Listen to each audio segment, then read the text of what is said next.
All right, good morning friends. We're over here at the Gear Street Learning Garden in Durham, and we're gonna talk about tomato pruning and trellising. So let's first talk about why do we prune tomatoes. We do that for a few different reasons.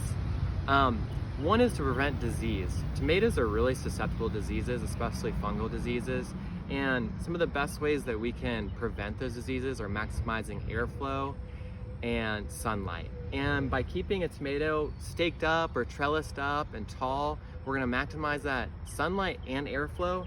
And then when we prune them, we're also going to help with the airflow.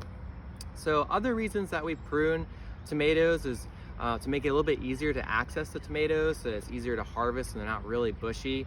And then another reason is if there's only a few leaders, then that's going to allow the plant to contribute more energy and nutrients to the fruit and the new growing points that is occurring. So we've got this tomato that's on our trellis net here as an example. We're going to just kind of work through how we've pruned and trellised this guy up. So first of all, you'll see here we have our main growing stem.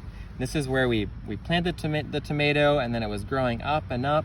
And then what happened is it produced a first cluster of tomatoes. And we only got one here, but this was supposed to be a cluster of tomatoes. And usually for me, the way I do this is I consider this as the main growing stem, this one right here. And then below, the sucker right below that first cluster of fruit or flowers is a sucker. And that's what I consider our second growing stem. And so before that point, I usually prune off when it gets a bit taller, like it is now. I'll prune off some of the leaves on the bottom, and I'll use this guy as an example.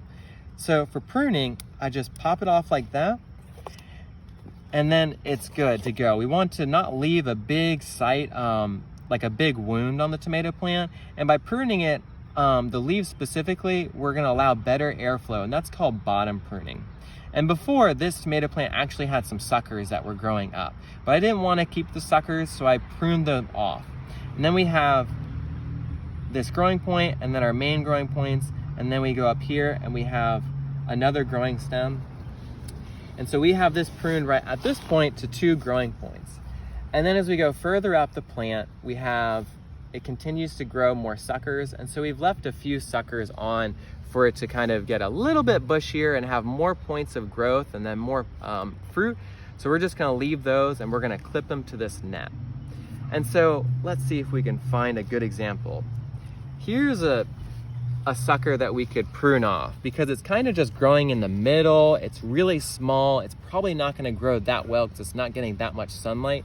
So what we're gonna do is, this is probably only gonna just take nutrients and not contribute that much to the plant. So we're just gonna prune it off.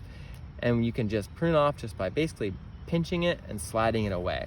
Again, we wanna make sure that we haven't created a big wound for the tomato plant. And let's see. I think that's about it for this plant. I would just say that when you're looking at your plant, choose how many growing points you want. Maybe you want to have more than 2. I think we'll have 3 or 4 here.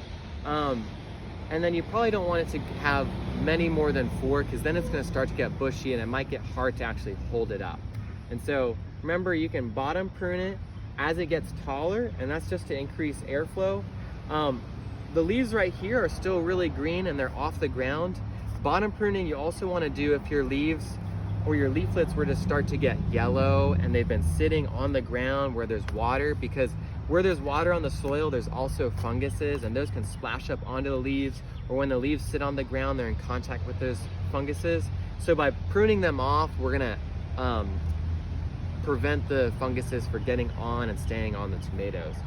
And so we'll just leave this for now, but maybe as it grows taller and taller, we might prune off a few more.